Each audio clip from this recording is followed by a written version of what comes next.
किसी दूसरे को स्वीकार करने दे।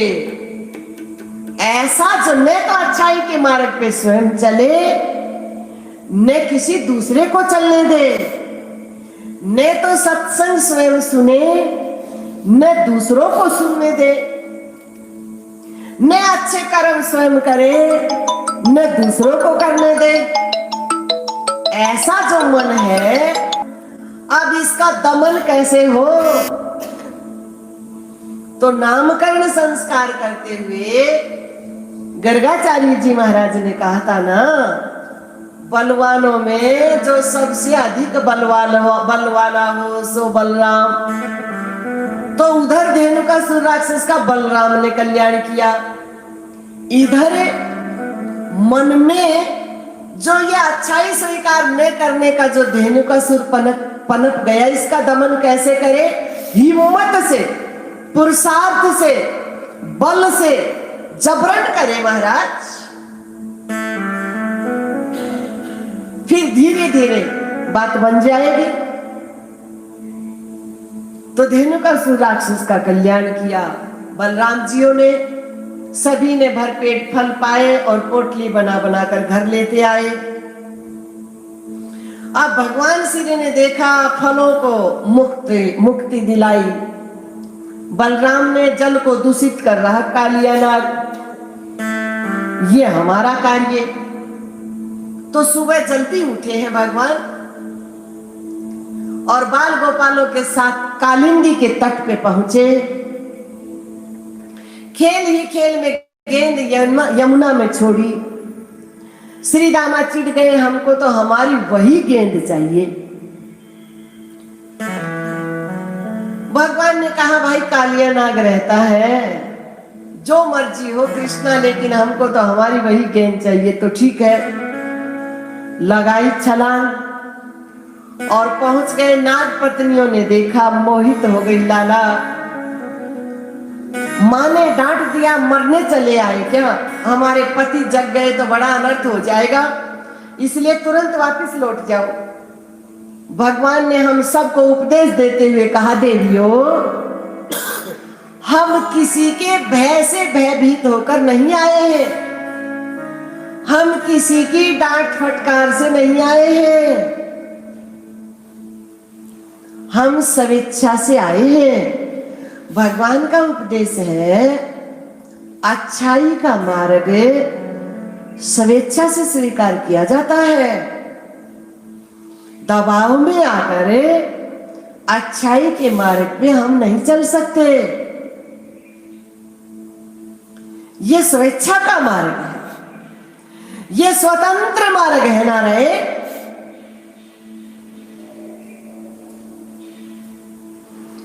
और देवी, तुम्हारे पति से भयभीत होकर हम लौटेंगे भी नहीं। हम स्वेच्छा से आए हैं और वैसे ही नहीं आए बिना ही मतलब के, किसी कारण को लेकर आए हैं। भगवान का उपदेश है, बिना ही मतलब दाएं बाएं दाएं बाएं दाएं बाएं क्यों चक्कर काटते हो नारायण? बिना ही मतलब के कोई काम हो तो कदम उठे, नहीं तो अपने मन को साफ करके भजन में लगाए, अपने घर के कार्य करे, अपनी साफ सफाई का ध्यान रखे। तो भगवान कह रहे हैं, बिना ही मतलब के नहीं आए हैं, कोई लक्ष्य को लेकर आए हैं। बिना ही लक्ष्य के चलते जाओ चक्कर काटते रहो, घूमते रहो। क्यों चक्कर काट रहे? कोई लक्ष्य तो होना रहे भाई। एक कदम भी यदि हमारा उठे तो कोई लक्ष्य तो होना चाहिए। एक सांस भी भरे तो कोई लक्ष्य तो हो। इस सांस की चाल के साथ मैं अपने मन से आत्मा राम को मत्था टेकूंगा। मैं अपने मन को अपने स्वरूप में स्नान कराऊंगा। श्वास भी महाराज कोई कारण को लेकर के चलनी चाहिए। श्वास भी बिना मतलब क्यों चले? मर जाना अच्छा इससे। तो ऐसे तो लोहार की दो धोपनी होती है, वो भी श्वास लेती है, किस काम की? बिना विवेक के श्वास है किस काम की नारायण? क्यों लिए जा रहे हो? बिना विवेक के भोजन किस काम का नारायण? क्यों किए जा रहे हो? बिना विवेक के वस्त्र आभूषण किस काम के क्यों पहने जा रहे हैं? क्यों लादे जा रहे हो? बिना विवेक के शादी विवाह किस काम का क्यों ढोल नगाड़े बजा रहे हो? बिना विवेक के संन्यास किस काम का क्यों गैर को खराब कर रहे हो? बिना विवेक के मठ मंदिर आश्रम किस काम के महाराज? बिना विवेक के घर गृहस्थ किस काम का नारायण? कोई विवेक तो, कोई लक्ष्य तो हो महाराज। तो भगवान कह रहे देवी हम यूं ही नहीं आए, कोई लक्ष्य को लेकर आए, और लक्ष्य पूरा हुए बिना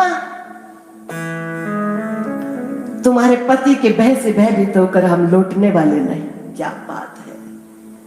लक्ष्य यदि साध लिया तो चाहे कांटों पे मुझे अच्छाई का मार्ग साफ सुथरा नहीं मिलेगा, भूल नहीं कर देना।